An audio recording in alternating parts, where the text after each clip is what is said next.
हाँ जी दोस्तों, कैसे हैं आप सब। एक बार फिर से हाजिर हूँ एक और नए रिएक्शन वीडियो के साथ। मैं हूँ आपका दोस्त ऋषभ। तो दोस्तों आज का वीडियो लेकर आया हूँ इंडियन मीडिया लेटेस्ट का, और टाइटल है दोस्तों आज के वीडियो का, Pakistan accepts BrahMos stop their attacks, video of Shahbaz goes viral. अच्छा जी, तो चलिए दोस्तों वीडियो में देखते हैं कि क्या है आज की वीडियो में। दुनिया की सबसे बड़ी जमहूरियत के दावेदार बेगैरत लोग पाकिस्तान को शाम, इराक और लिबिया बनाना चाहते हैं। ये तो होगा। अगर इंडिया मीडिया को देखे, अगर इंडियन प्राइम मिनिस्टर मोदी को सुने, तो वहाँ पे पूरा अभी तक जंग का माहौल बनाया जा रहा है। अरे मुझे चक्कर आने लग गया। अब इस वक्त टेंशन की फजा जारी है और ये जो हालिया झड़प की सूरत में जो है दोनों तरफ से इस वक्त तैयारी जारी है। नरेंद्र मोदी साहब को बार बार जंग की क्यों सूझ रही है? फखर से सीने पर हाथ मारकर भारत का चौकीदार कहलवाने वाला नरेंद्र मोदी। आप देख रहे हैं कि अब दुनिया की ताकतों की तवज्जो पाकिस्तान के खिलाफ हो चुकी है। तो ये वाकई बहुत बड़ी अचीवमेंट है।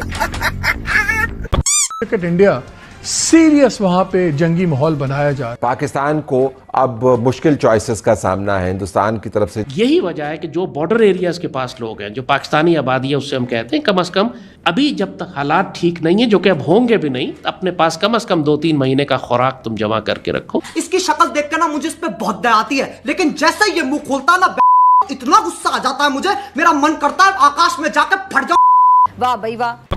से जो इल्जामात आ रहे हैं, जो धमकियां आ रही हैं, उसके पेश नज़र आप बताइएगा कि हमारे पास ऑप्शंस क्या महदूद हैं, खुली हैं। और रीजन पाकिस्तान की ये रीजन बताई जा रही है कि जब तक पाकिस्तान इस रीजन में मिलिटेंट ग्रुप या मिलिटेंट ऑर्गेनाइजेशंस के ऊपर पूरा कंट्रोल नहीं कर लेता, खित्ते में अमन नहीं आ जाता। वसाइल कहाँ से हमने जनरेट करने हैं, क्योंकि अगली दहाई बड़ी अहम है। Go ahead. वो कुछ यूं है कि इंडिया ने सिंदूर ऑपरेशन का जो पार्ट है वो 2 स्टार्ट कर दिया है। रोजाना की बुनियाद पे धमकियां आ रही हैं और अभी एक सवाल दोबारा उठ रहा है। जो पहले हम समझते थे कि शायद ये खिफत मिटा रहा है नरेंद्र मोदी अपनी, शायद ये अपनी पॉलिटिक्स खेल रहा है, लेकिन लग ये रहा है कि शायद एक सेकंड राउंड बड़ी एक हकीकत बनती नजर आ रही है। अल्लाह तौबा।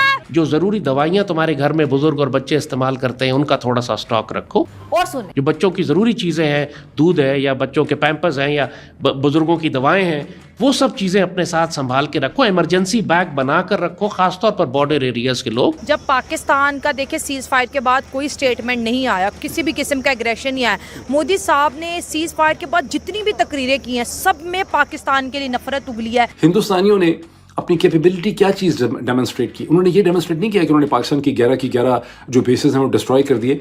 उन्होंने ये डेमोन्स्ट्रेट किया कि हम प्रिसाइज स्ट्राइक्स कर सकते हैं और पाकिस्तान का एयर डिफेंस सिस्टम हमारी प्रिसाइज स्ट्राइक्स को नहीं रोक सकता है। और नहीं तो क्या? अभी तो हम फायर कर रहे थे, उन्होंने ग्राउंड फोर्सेस डिप्लॉय नहीं की थी, उनकी फौजें हमारे इलाकों में दाखिल नहीं हुई थी, तो सारे लोग गांव और तोपों और मिसाइलों के गिर्द खड़े होकर तमाशे देख रहे थे। अब मुझे बताओ, अगर दुश्मन की फौजें ब्रेक इन करती हैं, सियालकोट की तरफ दाखिल होती हैं या चविंडा की तरफ दाखिल होती हैं या लाहौर की तरफ दाखिल होती हैं, तो फिर क्या लोग इसी तरह खड़े होकर तमाशा देखेंगे? हाँ भाई हाँ। ऑपरेशन सिंदूर के लिए इंडिया ने बॉर्डर के आसपास एरियाज में जो मॉक ड्रिलिंग स्टार्ट कर दी है।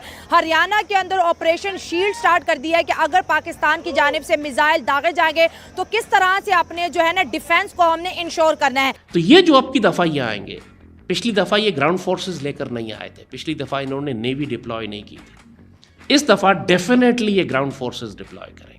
जहां हम बात करते हैं कि सीज फायर हो चुकी है, दोनों कंट्रीज अब जंग की तरफ नहीं जाएंगी, तो वहां पर इंडिया जो है ऑपरेशन सिंदूर के फेज 2 में एंटर हो चुका है। तो इस वक्त भारत के अंदर एक नई बात चल पड़ी है और वो ये है कि क्या भारत दोबारा पाकिस्तान पे हमला करने का इरादा रखता है? जो होने वाला है, पाकिस्तानी कौम को बहुत अच्छी तरह समझ लेना चाहिए कि अब की दफा आपको अपने शहरों से, अपनी आबादी के वाले इलाकों में से, अपने अर्बन एरियाज में ये जंग देखनी पड़ेगी अब की दफा, क्योंकि पिछली दफा हमने उन पे साइबर अटैक भी किए, उनका क्रिटिकल इंफ्रास्ट्रक्चर, सिविलियन इंफ्रास्ट्रक्चर था, हमने उसको भी शट डाउन किया, उनकी ट्रेन्स और रेलवे सिस्टम्स और उनके तमाम एयरलाइन, बिजली का निजाम वो हमने बंद किया। अगर वो हम पर साइबर अटैक नहीं कर सकते हैं तो वो फिजिकली अटैक करके हमारे पावर ग्रिड्स को या हमारे इंफ्रास्ट्रक्चर को डैमेज करने की कोशिश करेंगे। भारत के जो सरहदी इलाके हैं, राजस्थान है, पंजाब है और इसके अलावा जम्मू कश्मीर है और कुछ और सरहदी इलाके हैं, वहाँ पे मॉक ड्रिल्स भी हो रही हैं। सब में पाकिस्तान पर जो है अटैक की धमकी दी है,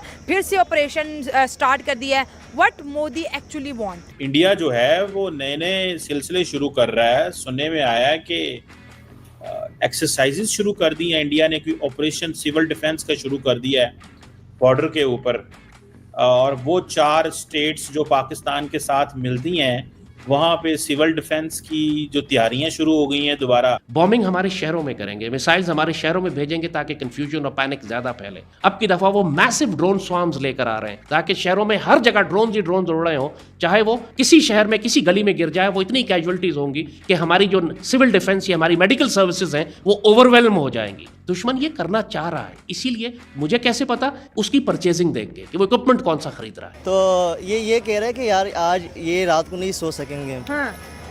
बल्कि हम तो ये कहेंगे जब जंग चढ़ती है हम तो और भी मतलब खूब सोते हैं, हमें तो मजा आता है। तेरा तो गेम बजाना पड़े। We on 9th and 10th night we decided to respond in a measured fashion to Indian aggression, and we had decided that at 4:30 in the morning after Fajr prayers, Pakistan Armed Forces, led very ably by our Field Marshal, Chief Army Staff sitting here, Syed Asim Munir, to teach a lesson to our enemy. But before that hour reached, India again launched missile attacks, BrahMos, and hit Pakistan's various provinces, including airport in Rawalpindi and other places. अरे beggars cannot be choosers. हमारा पानी बंद कर देता है क्योंकि सरहद से बंद किया हुआ और सिंध ताश मुआहदा जो है उसको दोबारा इंटैक्ट नहीं करता, तो हमारे पास फिर ऑप्शन यही बचेगा कि हम उनके डैम्स उड़ा दें। तो क्या ये ऑप्शन है हमारे पास? डैम तो उड़ा सकते हैं, लेकिन आपको पता है, आप साइबर अटैक करके आप गेट भी खोल सकते हैं डैम्स के। अच्छा, वो भी सारे इलेक्ट्रॉनिक है ना, इलेक्ट्रिकली कंट्रोल्ड है। आप उनके जैसे अभी हुआ था, आप उनको जिस तरह आपने उनकी पूरी 70% पावर बंद कर दी है, आप उनके डैम के गेट्स खोल दें यहाँ से बैठे बैठे। तो हमारे पास ऑप्शन है। हाँ, ये बिल्कुल, और हमारी कैपेसिटी भी है, ये कैपेसिटी भी है, क्यों नहीं है कैपेसिटी? तो जब चाहेंगे गेट खोल देंगे। अभी तो उन्हें खोले रखे हुए थे ना, अगर बंद कर दो फिर देखते हैं। आज यौम तकबीर है, मैं यहाँ कराची के इंटरनेशनल एयरपोर्ट पे खड़ी हूँ, और आज के दिन जबकि हमें पाकिस्तान की अचीवमेंट्स को सेलिब्रेट करना चाहिए, मैं ये देख रही हूँ कि यहाँ पर किसी भी वॉशरूम में पानी नहीं है। लोग वजू करना चाह रहे हैं, नमाज पढ़ना चाह रहे हैं, बच्चों को लेकर वॉशरूम जाना चाह रहे हैं, और पानी नहीं है। हमारे एयरपोर्ट्स का, हमारे इंस्टीट्यूशंस का, हमारे सिस्टम्स का ये हाल क्यों हो गया है? और कोई इस चीज़ को मानने के लिए राजी नहीं है कि ये गलतियां हैं जिनको ठीक करने की जरूरत है। बड़े बड़े प्रोजेक्ट्स बन रहे हैं, नई ट्रेन्स के बारे में बात हो रही है, लेकिन पुराने सिस्टम्स को, इंटरनेशनल एयरपोर्ट के बाथरूम्स तक में पानी मुहैया नहीं हो रहा। अफसोस का मुकाम है। 2007 से मैं मीडिया पे हूँ, एक ही अजान दिए जा रहा हूँ। लोगों ने तो मुझे गजवा हिंद और भारत, आप गजवा हिंद ना माने इसको, आपको इंडिया के साथ एक फाइनल कॉन्फ्लिक्ट तो करना ही है। 2007 और 8 में हमने कहा था कि आखिरी लड़ाई भारत के साथ, तुम अगर कश्मीर की ज़मीन पर नहीं लड़ते हो, कश्मीर के मुसलमानों के लिए नहीं लड़ते हो, तो कश्मीर के पानी और दरियाओं के लिए तो तुम्हें लड़ना ही पड़ेगा। इंडिया के पास कैपेसिटी नहीं थी कि वो हमारे दरिया रोक सके, इसलिए उसने इंडस वाटर ट्रीटी को चलने दिया था। लेकिन जब उसके पास कैपेसिटी आ गई, एक मिलिटरीली अपने आप को उसने इतना स्ट्रांग कर लिया कि अपनी धमकी को वो बैक कर सका। उसने ये समझा कि जो मैं धमकी दे रहा हूँ उसके मुकाबले पे मैं फौजी ताकत लाकर भी खड़ी कर सकता हूँ। और दूसरा, उसने इंफ्रास्ट्रक्चर इतना बिल्ड कर लिया कि वो हमारे दरियाओं का पानी वाकई रोकने के काबिल हो गया, जो पिछले 60 साल से वो इस काबिल नहीं था। तो अब लाजमी बात है कि जब मोदी ने ये एडवेंचर किया, और इस एडवेंचर से भी पहले बिल्कुल आखिरी 2-3 महीने में तो हम बिल्कुल ही रेड फ्लैग लेके खड़े हुए थे कि अब तो ये बिल्कुल ही आने वाला है। और जो पिछले 20 साल से ये तैयारी कर रहा था, जिस किस्म की डिप्लॉयमेंट थी, जिस किस्म की वेपन एक्विजिशन थी, जिस किस्म की ट्रेनिंग थी, और सबसे बढ़कर जिस किस्म का रिटोरिक था, जो नैरेटिव ये बिल्ड कर रहे थे, बिल्कुल वाज़ेह बात थी कि किसी भी लम्हे कोई भी फॉल्स फ्लैग करके ये पाकिस्तान में दाखिल हो जाएंगे। खैर, ट्विटर पे हम लोग जो मीम चला रहे हैं कि जो भी बचे कुछ पाकिस्तानी चैनल है या जो नए चैनल बन के आ गए हैं उनको वापस से भारत सरकार से बैन करवाया जाए, क्योंकि उस समय जंग का माहौल था। भारत सरकार जो भी ट्वीट करते थे तुरंत कर दिया करती थी, लेकिन अभी भारत सरकार थोड़ा सा समय ले रही है, और वैसे भी समय लगता था, 36 से 72 घंटे का समय लगता था तब भी, जंग के माहौल के अंदर भी। तो जितना ज़्यादा हम लोग रीट्वीट करेंगे, लाइक करेंगे, उतना जल्दी भारत सरकार तक हमारे ट्वीट पहुँचेंगे और सरकार उनको बैन करेगी। और मैं भारत की सरकार से भी बोलना चाहूँगा, जब तुमको बैन करने ही थे पाकिस्तानी चैनल तो पूरा का पूरा पाकिस्तान बैन कर दो ना। हमें पाकिस्तान से किसी भी तरीके का कोई रिलेशन नहीं चाहिए, कोई वीडियो नहीं चाहिए वहाँ का, कोई ब्लॉग नहीं चाहिए, कोई गाना नहीं चाहिए, कोई पिक्चर नहीं चाहिए। कोई 2-4-5% को छोड़ दे तो, या तो पूरा इनको बंद करो। अब आपने आधा बंद कर दिया, आधा चालू है, और वो आधा वही काम कर रहा है जो वो पुराने वाले कर रहे थे। तो इन रक्त बीजों का समूल विनाश करो मोदी जी, तब काम बनेगा, तब बात बनेगी। खैर हम लोग तो हमारी तरफ से कोशिश कर सकते हैं, क्यों भाई लोग। और जो भी ट्विटर पे अभी तक फॉलो नहीं किया है वो भी एक बार फॉलो कर लें, फॉलो ना भी करे तो रीट्वीट कर ले भाई।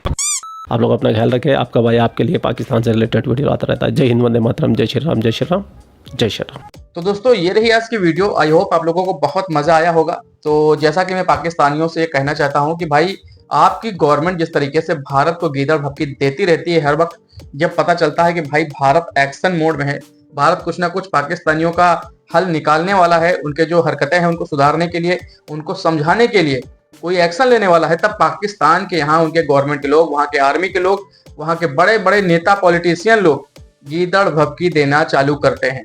कहते हैं कि भाई हम एक एटॉमिक पावर हैं, हमारी आर्मी में बहुत जज्बा है, और इसी तरीके तमाम पाकिस्तानियों की तरफ से गीदड़ भपकियां जो है वो भारत को मिलने लगती हैं। लेकिन अब मैं पाकिस्तानियों से और उनकी गवर्नमेंट से कहना चाहता हूं कि भाई अब ये आपकी गीदड़ भपकी जो है वो कोई काम आने वाली नहीं है किसी भी तरीके से। भारत न कभी डरा है इन गीदड़ भपकियों से, न कभी आने वाले समय में डरेगा कि भाई पाकिस्तान एक एटॉमिक पावर है जो चिल्लाते रहते हैं। अब भारत की आर्मी जो है वो पाकिस्तान के अंदर घुस के आतंकवादियों का खात्मा करेगी। पाकिस्तान का कोई भी कोना महफूज नहीं है आतंकवादियों के लिए जो सोचते हैं कि भारत में घुस के दहशतगर्दी फैलाएंगे, यहाँ भारत में आके बेगुनाह लोगों को नुकसान पहुंचाएंगे।